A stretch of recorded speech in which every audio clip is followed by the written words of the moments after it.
복음의 삶 시리즈 첫 번째 시간, 복음의 전도자는 이라는 말씀의 제목으로 하나님의 말씀 전하겠습니다. 복음의 전도자는.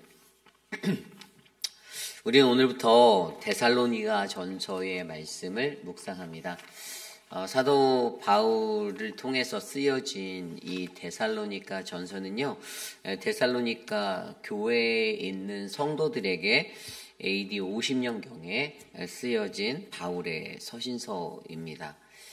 대부분의 많은 학자들은요, 이 신학 성경 중에서 데살로니가 전서가 가장 먼저 기록되었다라고 그렇게 말하고 있고요. 바울이 2차 전도 여행 중에 고린도 땅에 머물면서 이 데살로니가 전서를 기록하게 되었습니다. 그 데살로니가의 도시는 어떠한 도시였냐 하면 이 에게해를 중심으로 에게해 연안에 위치한 항구 도시였고요. 그리고 이 땅에는요, 로마와 동방의 그 길들을 연결하는 그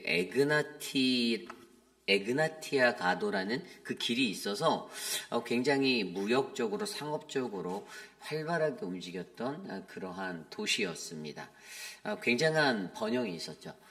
그리고 종교적인 상황 속에서는 데살로니가에는 다신론이 있었어요. 말 그대로 이 그리스의 신들을 섬기는 그런 그리스의 신들이 있었고요. 그리고 그 외에도 이 로마 황제를 숭배하는 그러한 로마 황제의 그러한 신전들이 있었습니다. 또 이집트에서 넘어온 세라피스나 이시스, 오시리스와 하포크라테스 등의 신들도 그곳에 있어서 너무나도 수많은 다양한 다신들이 그 데살로니가 땅에 존재하고 있었습니다.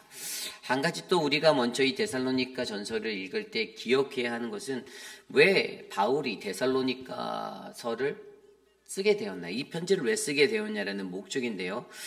세 가지 정도로 이것을 먼저 우리가 생각해 볼 수 있는데, 첫 번째는 이 바울이요, 데살로니가 전서의 1차 전도 여행 때 들어가서 복음을 전했잖아요.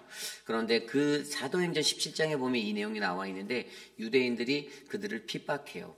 그래서 그들이 베레아로 가고 아덴으로 옮겨가고 고린도로 옮겨가는 그러한 도망을 가는 어떤 피신을 가는 그러한 환경에 이르게 됩니다. 그리고 고린도에 나갔을 때 이제 아덴에 있을 때 그를 찾아왔던 그의 수제자와 같은 사랑하는 디모데를 통해서 그 땅의 이야기들을 듣고 그 땅에 대한 어떤 질문들을 받고 이제 이 편지를 쓰게 되었던 것이 고린도 땅에 서신으로 쓰게 되었던 것이죠.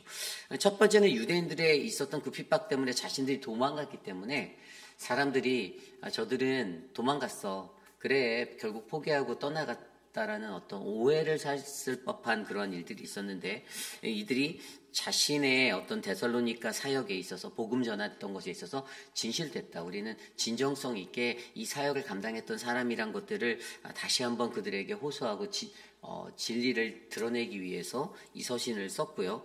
두 번째는 이 환난과 어떤 그 어려운 상황에 있었던 데살로니가 교회에 그 문제들이 있었는데, 그러한 그들이 신앙으로 잘 버텨내고 견뎌내고 있다라는 소식을 아까 제가 말씀드린 아덴에 피해 있을 때 그곳에서 디모데를 통해 듣게 되었을 때 그것에 대한 응답으로 이 서신을 쓰게 되었다라는 것. 그리고 마지막 세 번째로는 그때 그들이 문의해온 몇 가지 어떤 문제들, 형제 사랑에 관해서든지 뭐 죽은 자에 관해서 때와 시기에 관한 그런 몇 가지 질문들이 있었는데, 그 질문들에 관해서 답해주기 위해서 그는 이 세 가지의 것으로 목적을 가지고 이 데살로니가 전서를 쓰게 되었다라는 것입니다.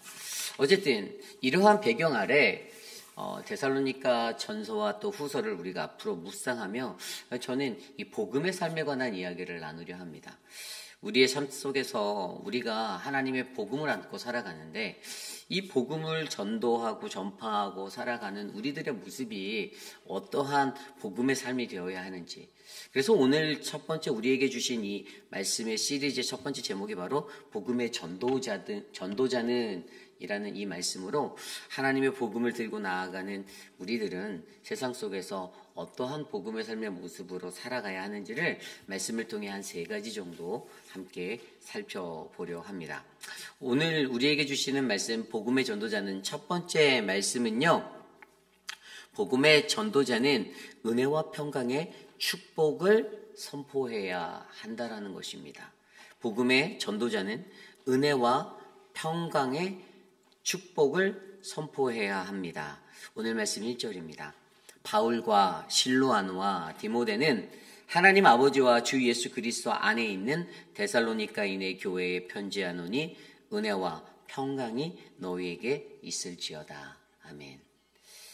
오늘 이 말씀에서 가장 먼저 눈에 들어오는 한 가지 우리가 주목해 볼 수 있는 것은요, 이 데살로니가 전서의 저자는 바울이라고 알고 있는데 편지에서 인사하는 이 서두 인사문에서는 바울과 실로아노, 이게 신라죠. 신라와 디모데를 함께 넣어서 그들에게 인사하고 있다는 것을 발견하게 되어 있습니다. 자, 이것을 통해서 우리가 알 수 있는 것은 이 복음 전파의 이 동역자들이 함께 있고 그 동역자들이 굉장히 중요하다라는 거예요. 바울 혼자 하는 사역이 아니다라는 것입니다.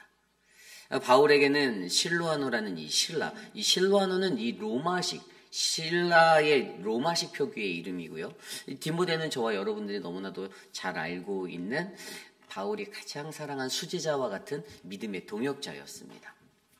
그리고 이들의 이름을 같이 거론했던 이유가 있겠죠. 그 이유는 바로 이들이 이 데살로니가 교회와 매우 밀접한 관계를 가지고 있었던 사람들이었기 때문이에요. 신라에 대해서 제가 먼저 조금 더 설명을 드리면, 이 신라는요, 바울과 함께 그 데살로니가 교회에 들어가서 사역을 했던 사람이었습니다. 1차 전도 여행 때. 그런데 앞서 설명드린 대로 유대인의 핍박이, 사도행전 17장에 나오는 그 핍박이 있었을 때 바울이 신라와 함께 그 땅을 떠나게 되어요.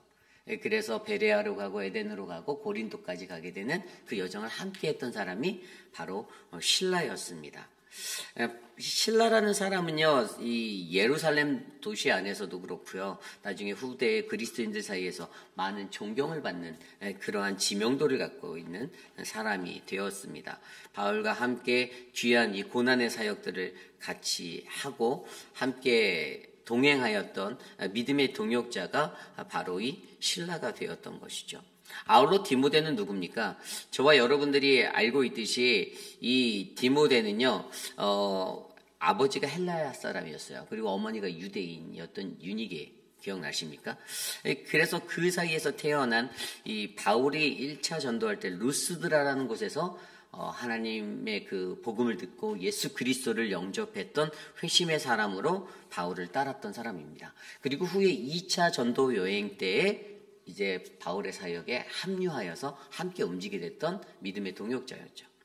결국에 아까 말씀드렸던 대로 그들이 바울과 신라가 아덴으로 또 이렇게 베레아로 아덴으로 고린도로 도망갔을 때 그곳에 남아 있었던 한 사람은, 그 사람은 바로 디모데였어요. 그 데살로니가 교회 사람들의 이 근황을 끝까지 듣다가 아덴의 피신에 있는, 아덴에 머물고 있는 그들에게 찾아가 교회의 이야기들을, 그들의 문제점을 바울에게 알려줬던, 어쨌든 이 데살로니가 교회의 사역에 있어서 매우 중요한, 그 교인들이 그 세 사람의 이름을 들을 때에 그들의 지명도가 확 전달되어지는 아주 영향력 있는 이 3명의 동역자가 바울과 신라와 디모데였다는 사실입니다.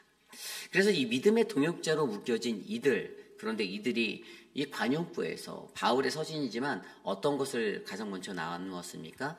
하나님의 은혜와 평강이 너에게 있을지어다라는 이 축복의 메시지를 나누고 있어요. 여러분, 복음의 전파자에게요, 저는 이 은혜와 평강의 축복의 메시지를 갖는 이것이 매우 중요하다라고 생각합니다. 이것이 굉장히 중요해요. 믿는 사람들에게 마음에 우리들이 전하는 하나님의 복음을 나누고 우리들이 그 영혼들을 마주할 때마다 우리들 안에 필요한, 그들에게 전해야 할 그 축복의 메시지가 필요한데, 그것이 뭐냐 하면 그것은 바로 너희에게 은혜와 평강이 있을 거라는 이 축복을 나누는 것이죠. 여러분, 은혜라는 것은 무엇입니까? 은혜는요, 하나님의 은혜를 말하는 거예요. 여기서 표현한 바울이 표현한 은혜는요, 그냥 내 삶이 어떤 복을 받은 것과 같은 그냥 어떤 한 가지 베네핏이 넘치는, 유익한 것이 넘치는 그런 어떤 기이한 일들이 일어나는 그런 세상적인 기준의 은혜 있네 이런 것을 말하는 것이 아니라 하나님이 내게 부어주신 은혜에 대해서 생각하게 만드는 것이에요. 그 은혜에 대해서 선포하고 있는 것입니다. 오늘 그들에게 은혜의 축복을 나누고, 그리고 평강은 무엇이죠? 우리가 평강은요, 오직 예수 그리스도 안에서 얻을 수 있는 것이다 라고 선포하잖아요.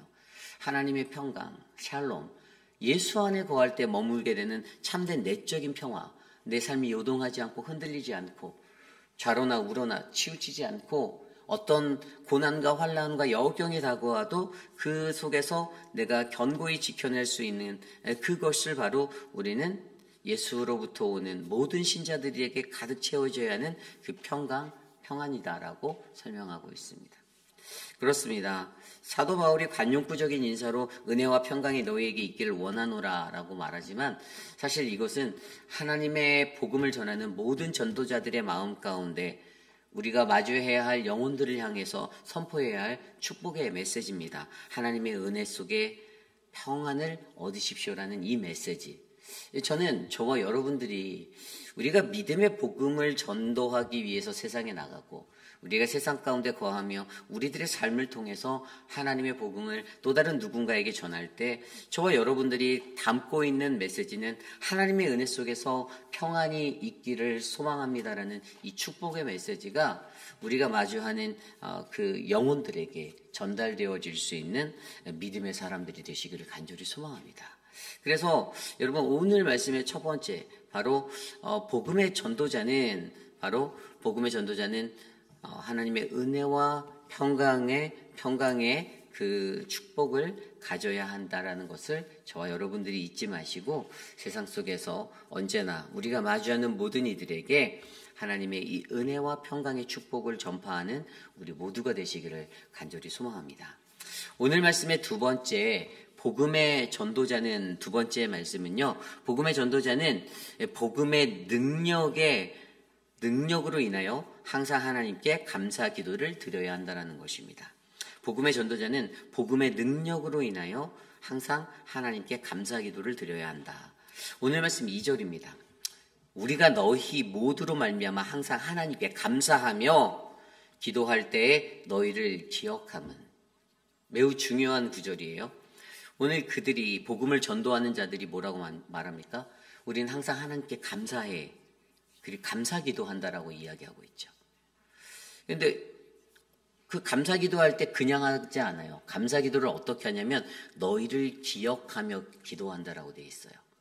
너희를 기억하며, 영혼을 기억하며 기도하는 것에 대해서 얘기하는데, 오늘 바울에게 그려진 그들의 영혼, 데살로니가 교회 안에 있었던 성도들의 그 기억됨의 세 가지의 모습이 오늘 말씀에 나와 있습니다. 3절입니다.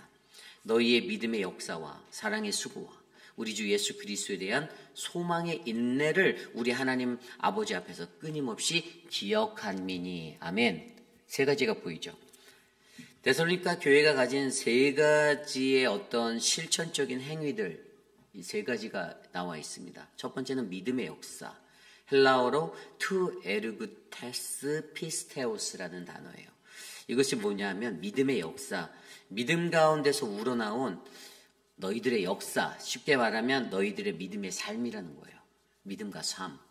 그들의 믿음과 삶이 어떻게 되어 있다고? 연결되어져 있었다라는 거예요. 실천적인 것으로 적극적으로 섬기고 봉사하고, 이러한 어떤 교회의 성도들이 가져야 하는 그 믿음을 가진 자들의 삶이 연결이 되어져 있어서 그들의 역사가 되었다. 그들의 어떤 인생의 어떤 기록이 되었고 어떤 삶의 모습이 되었다라는 것들을 보여주고 있습니다. 가장 중요한 것은 믿음 가운데서 우러나온 우리들의 삶의 모습이 하나님의 역사가 된다라는 것이에요. 굉장히 중요한 거예요. 그러니까 믿음을 가졌는데 믿음을 가진 자가 믿음 가진 자처럼 살지 않고 믿음이 있다라고 말하면서 살아가는 자가 세상에서 악하게 살아가고 나쁘게 살아가는 인생이 아니라, 믿음 가진 자가 그 삶을 통해서 저 사람 정말 믿음 있네라는 다른 사람들의 존경과 칭찬을 받을 만한 모습으로 살게 되었다라는 것을 믿음의 역사라고 표현하고 있습니다. 두 번째는 사랑의 수고, 헬라어로 투코프테스 아가페스라는 단어예요. 이 사랑의 수고란 무엇입니까? 이것은 바로 예수 그리스도라는 그 사랑을 통해서, 최고의 사랑을 통해서 우리들을 구원하신 하나님의 그 사랑을 본받아 하나님의 백성, 바로 믿는 이들도 바로 이러한 사랑으로 섬기고 헌신하고 수고해서 열매 맺는 복음을 전하는 그러한 삶의 모습을 살아갔다라는 것입니다. 사랑함으로 영혼을 마주하고, 사랑함으로 수고하고 애쓰고 헌신적으로 주님 앞에 나아가는 이 사랑의 수고, 예수 그리스도의 사랑을 드러낼 수 있는 그런 사랑의 행위들이, 실천적인 행위들이 동반되고 있었다는 것에 대해서 설명해 주고 있어요. 마지막은 소망의 인내입니다. 이것은 뭐냐면요, 재림 예수를 바라보는 이 소망을 가지고 살아가는 그들의 기다림에 인내가 있었다라는 거예요. 여기서 쓰여진 인내라는 단어가 헬라어로 휘포모네스라는 단어입니다. 이거는 진취적이고 매우 용기 있는 담대한 모습을 나타내는 모습입니다. 전장에서 꿋꿋이 어떤 절망적인 위협적인 상황에서 그들이 꿋꿋이 버텨내고 있는 기상, 여기 막다른 골목에 몰렸을 때도 낙심하지 않고 끝까지 인내함으로 기다려서 그것들을 승리해내는, 극복해내는 그러한 모습, 바로 이것을 소망의 인내로 표현하고 있습니다. 그러니까 그들이 기다리는 예수 그리스도에 대한 이 믿음의 모습, 예수 그리스도를 아주 끝까지 인내함으로 참고 견디며, 수많은 환난이, 고난이 그들을 찾아와서 그들을 힘들게 억누르고, 아까 제가 말씀드린 대로 데살로니가의 그 경제적인 풍요함과 그들이 가지고 있었던 어떤 다신론적인 그 상태 속에서 그들의 이 소망을 갖고 인내하며 기다렸던 예수 그리스도의 그 모습을 바라보며 그들의 삶 가운데 역시 믿음을 가진 자, 하나님의 믿음 안에 견고히 선 자는 이러한 소망의 인내로 살아가는구나라는 것들을 보여주었다는 것이죠. 오늘 바울은요, 바로 이러한 데살로니가 교회의 성도들이 가졌던 이 세 가지 삶의 모습을 기억했습니다. 그리고 기도했던 것이에요. 그들의 모습이 더 그렇게 아름다운 믿음의 모습으로 살게 되니, 믿음의 역사를 가진 자로, 사랑의 수고를 하는 자로, 소망의 인내를 가진 자로 살고 있으니, 이 복음을 그들에게 전했던 복음 전도자의 모습으로서 바울은 더욱더 감사하며 그들이 그러한 삶을 살아주어서 감사하다라고 기도할 수밖에 없었다라고 설명하고 있습니다. 그러면서 바울이 여기서 뭐라고 말합니까? 그 뒤에 4절 말씀에 하나님의 사랑하심을 받은 형제들아 너희를 택하심을 아노라. 아멘. 바울이 안다라는 거예요. 무엇을 안다고요? 너희들은 하나님의 선택에 의해서 주어진 사람들이다라는 것을 바로 그가 알고 있다라고 설명하고 있습니다. 그러면서 5절에 뭐라고 말하죠? 이는 우리 복음이 너희에게 말로만 이른 것이 아니라 또한 능력과 성령과 큰 확신으로 된 것임이라. 우리가 너희 가운데서 너희를 위하여 어떤 사람이 된 것은 너희가 아는 바와 같으니라. 아멘. 이 5절 말씀을 통해서 그가 뭐라고 말합니까? 우리가 전한 복음, 이 전한 복음이 말로만 전해져서 그냥 머물렀던 것이 아니라는 거예요.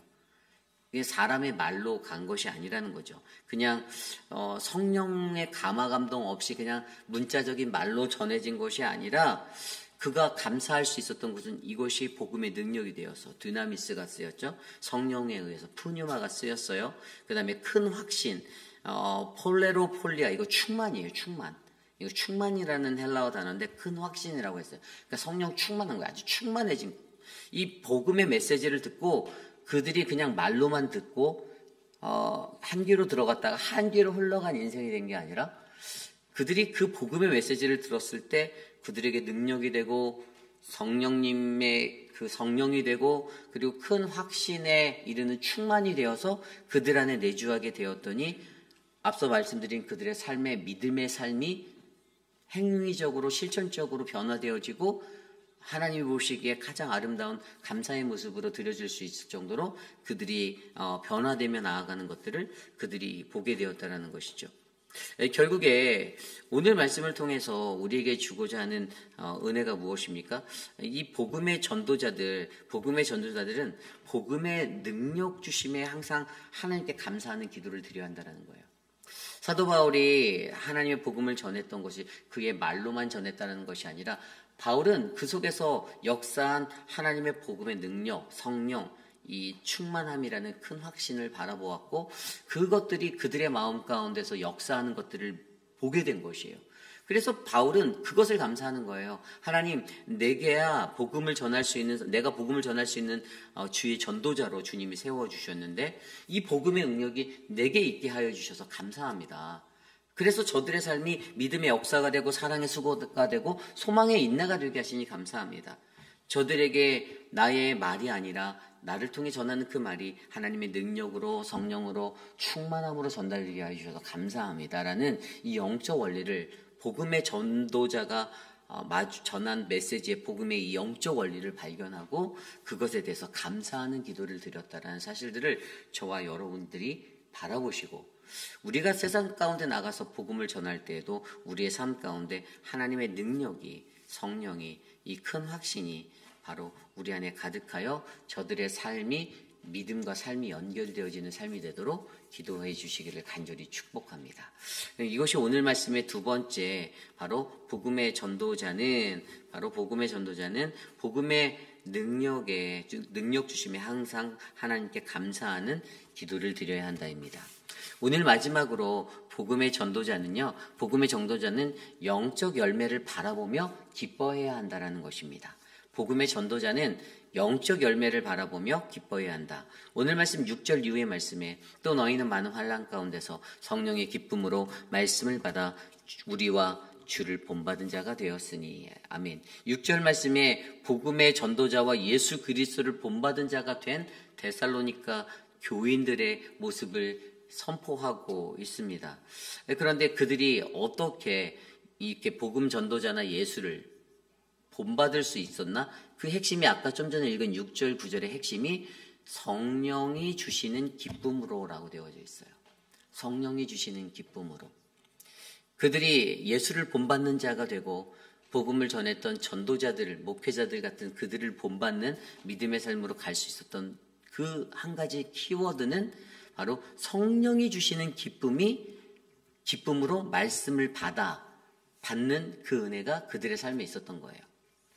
성령의 기쁨으로 말씀을 받아. 가장 중요한 요소는요. 하나님의 말씀을 받을 때 데살로니가 교인들은 성령이 주시는 기쁨으로 하나님의 말씀을 받았다라는 핵심이 있는 거예요. 여기에 인간적인 마음으로 말씀을 받아, 인간적인 생각으로 말씀을 받아 이런 구절이 없어요. 여기에 있는 그들이 말씀을 받을 때 어떻게 받았는가? 성령의 기쁨으로 말씀을 받았다라는 거예요. 이 굉장히 중요한 키워드를 알려주고 있어요. 어떻게 그들이 예수를 본받을 수 있는가?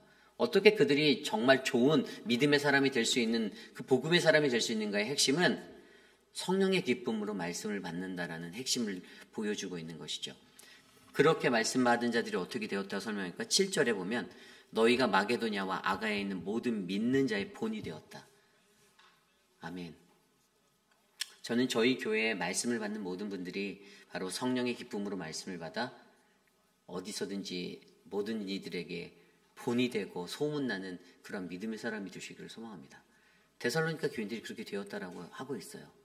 데살로니가 교인들이 뭐 주방 봉사를 열심히 해서 뭐 어떤 거를 해서 아니요. 그런 기록이 없어요. 단 하나예요. 성령의 기쁨으로 말씀을 받아. 하나님의 말씀을 받을 때 성령의 기쁨으로 받는 자가 하나님이 오시기에 가장 들었을 수 있는 큰 모범적인 성도가 된다는 것을 보여주고 있습니다. 그리고 8절 말씀에 보면 뭐라고 나와 있습니까? 주의 말씀이 너희에게로부터 마게도냐와 아가야에 들릴 뿐만 아니라 하나님을 향하는 너희의 믿음의 소문이 각 처소에 퍼졌으므로 우리는 아무 말할 것도 없노라. 아멘. 우리가 말할 게 없대요. 복음이 그들을 통해서 널리 전파되고 있고 그들의 믿음의 그 소문이 이곳저곳 전파되고 있으니 그냥 굳이 내가 얘기하지 않아도 내가 아무 말 안 해도 세상 사람들이 다 안다라는 거예요. 소문나는 맛집이 된다라는 거예요. 저는 우리 회의비라는 장로교회가 이러한 교회가 되기를 소망합니다. 여러분들이 그러한 믿음의 성도들이 되기를 원해요. 그리고 이들이 변화되는 핵심적인 것들을 9절과 10절에 나타내주고 있는데, 이들이 변화의 이 핵심을 가졌던 어떤 능력이 또 뭐냐? 그들이 우리에 대하여 스스로 말하기를 우리가 어떻게 너희 가운데 들어갔는지와 너희가 어떻게 우상을 버리고 하나님께 돌아와서 살아계시고 참되신 하나님을 섬기는지와 또 죽은 자들 가운데서 다시 살리신 그의 아들이 하늘로부터 강림하실 것을 너희가 어떻게 기다리는지를 말하니 이는 장래의 노하심에서 우리를 건지시는 예수시니라. 아멘. 자, 성령이 주시는 기쁨으로 하나님의 말씀을 들었더니 그들의 삶에 어떤 변화가 일어났냐? 어떻게 복음 전도자들을 환대해 주는지, 맞이해 주는지, 어떻게 목회자들을 대하는지, 어떻게 말씀 전하는 증거자들을 어떻게 환대해 주는지 그들이 삶의 모습으로 보여줬다는 거예요. 그리고 어떻게 그들이 우상을 버리고 하나님께 돌아갔는지를 자신의 삶의 모습으로 보여줬다라는 거예요. 그리고 어떻게 재림의 예수를 기다리고 있는지를 그들이 삶의 모습으로 보여줬더라는 거예요. 그랬더니 사람들에게 그들에 대한 것들이 이렇게 풍성해지는 소문난 집으로 알려지게 되었다라는 것을 9절 10절에서 얘기하고 있어요. 그렇습니다. 여기에서 이들은요, 이러한 삶의 9절 10절에 나와 있는 이러한 삶의 모습을 통해서 오직 예수 그리스도만을 전하게 되는 그러한 삶. 그들은 알았던 거예요. 예수 그리스도의 십자가의 죽음과 그의 부활에 관한 것들을 그들이 알았어요. 그러한 삶을 그들이 몸소 살아냈어요. 그랬더니 결국에 그들의 삶 가운데서 하나님이 역사하셔서 그들을 바로 그 하나님의 복음에 합당한 자들로 소문나게 만들어 주셨다는 것을 우리에게 말해주고 있습니다. 부활의 증인이 된 것이죠. 그렇습니다. 여러분, 복음의 전도자는요, 우리는 이러한 복음의 확장이 일어나는 이 아름다운 모습, 그들의 믿음의 삶을 통해서 복음이 자연스럽게 마게도냐와 아가야에 전파되어지고 세상 가운데 사람들에게 믿지 않는 자들에게 소문이 나는 이러한 복음의 확장성을 바라보며, 복음의 전도자는 이러한 복음이 어떻게 워킹하는지 폭발적으로 일어나는 이것을 바라보며 영적 열매를 바라보며 기뻐해야 하는 사람이 되어야 한다는 것이에요. 저도 목회를 하면서 제가 가장 은혜롭고 가장 하나님의 그 은총을 받을 때가 언제냐면 이런 복음이 확장되는 성도들을 바라볼 때예요. 하나님의 말씀을 또렷또렷하게 들으시는 분들의 그 생생한 눈동자가 저와 마주칠 때, 그리고 그들이 세상에 나가서 정말 이름 없이 빚도 없이 사람들을 섬기고 어떤 행위적인 것이 아니라 그냥 무엇이든지 그들에게 좋은 롤모델의 신앙의 그러한 사람들로 존경받을 때, 누구는 정말 믿음이 좋은 분이야. 정말 그분의 기도는 정말 아름다워. 그분이 신앙생활하는 모습이 아름다워라는 그 소식을 제가 듣게 되고 목격하게 될 때, 한 사람의 목회자로서, 전도자로서, 복음의 전파자로서 가장 마음속에 큰 기쁨이 넘치게 됩니다. 왜냐하면 바로 그러한 영적 열매가 맺히고 있다라고 느끼기 때문이죠. 결국에 복음의 전도자는 이 영적 열매를 바라보며 기뻐하는 소망을 갖고 복음을 전해야만 합니다. 물론 그 열매가 다 맺히진 않아요. 아직 열리지 않는 그러한 열매들도 있습니다. 제가 제때에 그것을 바라보지 못할 수도 있어요. 그러나 그럼에도 불구하고 분명히 그 안에는 하나의 열매라도 반드시 열리는 것들이 저의 눈에 또 여러분들의 눈에 보이기 때문에 그 하나의 열매 때문에만이라도 우리는 감사하고 기뻐하며 하나님의 말씀, 복음을 전할 수 있다는 것입니다. 이것이 오늘 말씀의 마지막, 복음의 전도자는 영적 열매를 바라보며 기뻐해야 한다입니다. 이제 말씀을 정리하고자 합니다. 그렇습니다. 우리는 오늘부터 복음의 삶 시리즈로 데살로니가 전서, 데살로니가 후서의 말씀을 마주하려 합니다. 복음의 삶이라는 것은요, 분명히 우리들의 삶 가운데 하나님의 그 은혜와 평강의 축복을 언제나 선포할 수 있는, 갖고 그것을 전할 수 있는 그런 전도자의 모습이 있어야 합니다. 그리고 두 번째로, 복음의 전도자는 복음의 능력에 항상 하나님께 감사하는 그 기도를 드릴 수 있는 사람이 되어야 합니다. 그들의 신앙이 믿음의 삶으로 연결되어져 있고 하나님의 택하심을 받은 그것들을 내가 안다라고 바울이 계속 말하면서, 바울은 데살로니가 교회에 맺혀져 있는 그 실천적인 행위로 드러나고 있는 믿음의 역사, 사랑의 수고, 소망의 인내, 이러한 삶의 모습을 바라보며 내가 전하는 말이 아니라 바로 이 복음이 하나님의 능력이 되고 성령이 되고 큰 확신의 충만함이 되어서 저들의 삶을 변화시켰구나라는 그러한 믿음의 것들을 바라볼 수 있길 바랍니다. 그리고 마지막으로 복음의 전도자는 이 복음이 확장되어지는, 왜요? 그들이 말씀을 들을 때 그들이 성령이 주신 기쁨으로 하나님의 말씀을 받았다는 그 키워드 안에서 그들의 삶이 변하니까 어떻게 해요? 그 영적 맺혀지는 열매를 바라보며 그가 기뻐할 수 있는 복음 전도자, 저는 그러한 복음 전도자가 이곳에 많아지기를 간절히 소망합니다. 오늘 주신 말씀을 놓고 함께 기도합니다. 하나님, 내가 그러한 믿음의 사람이 되기 원합니다. 내가 그러한 복음의 전도자가 되기 원합니다. 하나님, 나를 만지시고 나를 주님께서 붙잡아 주시옵소서. 함께 기도하겠습니다.